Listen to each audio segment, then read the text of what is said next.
Our next laureate is James Kudelka.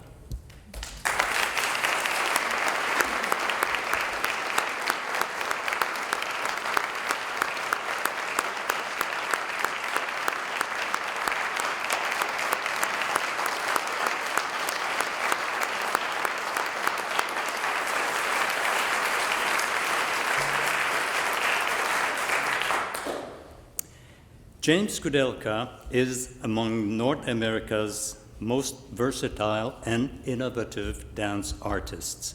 His creative output reflects his eclectic interests, rich movement vocabulary, and theatrical sensitivity. His choreographic works range from recreation of full-length ballet classics, Swan Lake, The Nutcracker, to one-act creations that are rich in psychological implication and human drama. He has explored evolving dance and theatrical styles, and he is equally at home working with solo artists, small contemporary troupes, and large ballet companies. Your Excellency, James Kudelka.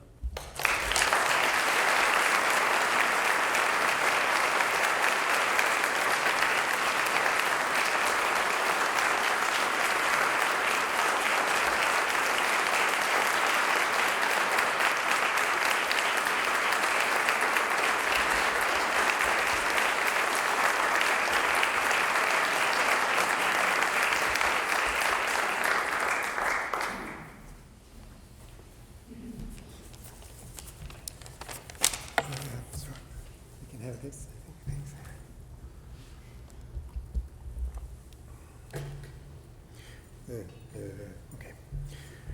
Your Excellency, honored guests, my fellow laureates, mesdames et messieurs, preparing a 250-word statement for a moment like this reminds me of a choreographic assignment we were given at the Banff choreographic seminar back in the 1980s, where we were asked to try to create a single movement that described all the things that we think about what dance is. I actually tried to do that once, and I thought even tonight I might try to do it, but I don't think I will. I think I'll just try to talk. I've been at this for 6 decades, and I can say that quite honestly, that in grade 5 I did choreograph my first ballet at lunch hours, and it was actually shown and I got applause for it. So I really did start when I was quite young, because I always thought it was language I was learning and not just technique. In my working, I often come out with things that some ballet staff have called pearls of wisdom, or bon mot, I suppose you could call it. So I chose about 3 of them to help describe something about my process, because to me dance and my dance career has always been more about process than product. The first one that I just had a premiere actually last night, which I didn't get to see because I'm here, at the National Ballet School, and I had to tell them at a certain point to not practice fear, practice the choreography. And I think that that is a really interesting thing that we can also do in our lives. The second thing that I said to them was, it should always look like good choreography and not bad dancing. And I think that's another thing that we can take with us, because we can get up every morning and listen to the radio and decide to have a bad day. And I don't think we necessarily have to approach life like that. The third and most important thing that I learned in all of my career, and it increased and increased and increased, particularly when I was an artistic director and I was the custodian of the National Ballet of Canada for 9 years, was serve art. Do not try to rule art.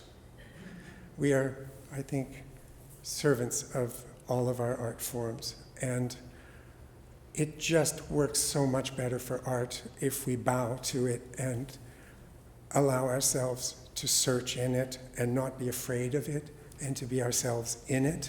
And regardless of the fact that it is also entertainment, we have to remember that the resonance of a horrible, tragic drama is as equally important to have resonant, wonderful joy in our creations. I'm now going to put on my hat as a baker, because you may have heard I was a baker, and I think becoming a baker was one of the most important things to me because it became a complete private metaphor for all that I had done. In dance, we have a starter, we have ingredients, we have technique. We're always trying to improve all these things. We actually have a loaf of bread. We actually have